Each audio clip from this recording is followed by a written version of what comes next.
continue our journey on creating the MVVM application for South Mountain Motors. This is the third lesson of 4. And in the first lesson, we set up for the model view model design pattern, created our car model and our car data service. And then in video 2, we coded the title page and inventory pages. And in this lesson, we're going to code the add page. So in the Solution Explorer, I'm going to go to the view for AddPage.xaml. In the content page header, I chose to make the background navy. All the other pages are black, so you might want to make it black. I chose to make it a different color. That's totally up to you. I took the title out, so it's made it null, and set the background color for the shell to maroon. That's going to be our header. Then I have a vertical stack layout. Going to have a label at the top that simply is going to say add a vehicle. Set the font family, size, and the margin there. Vertical options, horizontal options, each set to center, and gave it a text color of light sky blue. Then I have a grid. That grid is going to contain 6 different rows. Each row is going to have a label and an entry. And then the column definitions of an asterisk, 6 asterisks, and then 20 units on the right-hand side. And that first column for the asterisk is going to be our label, and then the 6th asterisk will be our entry. And that'll allow everything to just line up really nicely. We're going to do a row spacing of 5. So within that grid then, we have our first label. It's going to say make. It's going to be our grid row 0 and column 0. And you can see the options and the colors and the font sizes there. And then our entry is going to be bound to a make property. Again, grid row 0, but column 1. Set the placeholder to make, and set the options and the colors and the font. So that's going to be for our make. The next row will be for our model. And basically the same thing. We have a label and an entry. The label says model. The entry is going to be bound to the model property. And all the other settings really are the same. And then we recreate that for year. So this is on our 3rd row. So row 2 of our grid. Column 0 is our label saying year, and then column 1 is going to be our entry bound to the year property. And then we have miles, our label with the text of miles. This is going to be in grid row 3, and our entry has the binding to the miles property, and our placeholder set to miles. Grid row 4 is our price. Label set there with the text of price. The entry is going to be, the binding is set to price, and our placeholder change. And then finally we have one for image. This is going to be in row 5. Image URL is going to be our text. We're going to use an editor for this one rather than entry, so we have more than one line. I gave it an X name here of entry URL. Now remember, we don't use the names in the code behind, but we're going to use this name in doing some data binding of our image to the text that's in this editor. And that's why I used a name extension property here. I set the text to binding of the image URL property, and the placeholder says image URL. That's the end of the grid. Then we have an image, and its name is going to be img car, though I don't think we really need that. I'm not sure why I named that, probably have it. Width request of 320 and a height request of 180 and an aspect of fit. Gave it a little margin, and I set up the background to black. So this gives us our 16:9 format in resolution. Then the image source, and here's where we're going to tie this back to the editor value. So the URI image source binding context equals, and I give it a reference to the entry URL that we named here, and the URI then is equal to the binding text property. So whatever that text is that we enter into that editor, that will be used for our image source. The cache validity here is in terms of days, hours, months, and seconds. So we're going to let this image stay in our cache for 3 days. And that's the end of our image source. And then our horizontal stack has 2 buttons.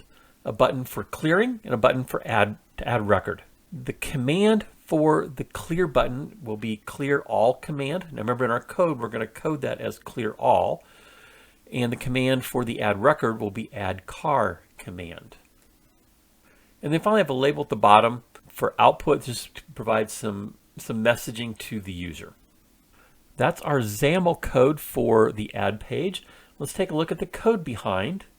So our XAML.cs, again, we're adding in the view models for our directive, and then the binding context equals new AddPage VM, and we're going to pass it the appshell.car service. So that's going to put all of our logic then in the VM, and let's take a look at the AddPage VM. In the AddPage ViewModel, we're going to use the community toolkit.mvvm package as we did in the previous two view models. And so we use our directives to access that information. This is going to be a partial class that inherits the observable object interface. We have some observable properties here of output, make, model, year, miles, price, and image URL. Those correspond to those entries and that editor that we had in the XAML code, except those were capitalized and these are lowercase. Remember to make that distinction. We also have an observable property here that's a car service that we called MyCarsVM, and we're going to populate that by taking the past value of our constructor, which is CarsVM, and setting the MyCarsVM equal to that past value. And we're going to set output equals to output goes here. For the relay commands, we have our relay command of add car. We're going to take a car object named new car and create a new car object for the properties that the user has entered in those fields of make, model, year, miles, price, and image URL. Then we're going to call an add new car method and pass it that new car object. I have another relay command here for clear all. We're simply setting all the strings to null and those 3 integer values or the double value of price to 0. And then finally we have our add new car method, and we're going to try first of all calling the validate method for our new car object. That's going to pass a tuple that contains a Boolean value and a string, and we're going to call that return that tuple value validity check. So if the item 1 of validity check is true, meaning that everything is okay, we're going to call the MyCarsVM service and call the addCarAsync method from that service and pass it the new car. That will create the new car and put it in our inventory. Then we're going to call the clear all to clear all the fields, and the output then will say whatever the year is of that new car plus the make and the model was added. Otherwise, our output is going to say there's a problem with the data entry, and we're going to pass it item 2 of validity check, which is the messaging, the string value. I did set it to 2string. I don't think I needed to do that because it already is a string, but it doesn't hurt. And then if something along that way goes wrong, then we've got our output saying something went wrong in our catch expression with the exception message being displayed. That's our VM. So I'm ready to test my application. Before I do that, I'm going to go over into Wikipedia. I'm going to add a Ford Ranchero to our inventory. So I'm going to search for Ford Ranchero. And I'm going to scroll through and find a picture. I want this blue Ford Ranchero from the 7th generation. I'm going to say it's a 1978. So I'm going to click on that, and then I'm going to right click on the image and just choose copy image link. Then we'll go back to Visual Studio and let's run our application.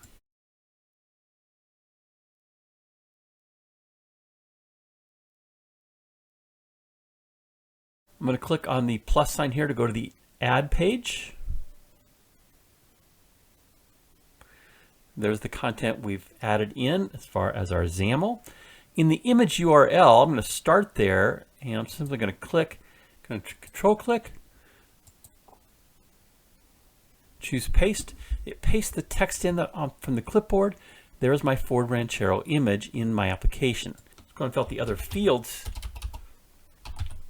So we have Ford Ranchero. We'll say this is a 1978. It's going to have 320,771 miles. And our price, it's kind of a collector's car, so we're going to say it's $43.99. Got a lot of mileage on it. But now I'm going to add my record. And then I'm going to go back to the title page. Let's go to the inventory.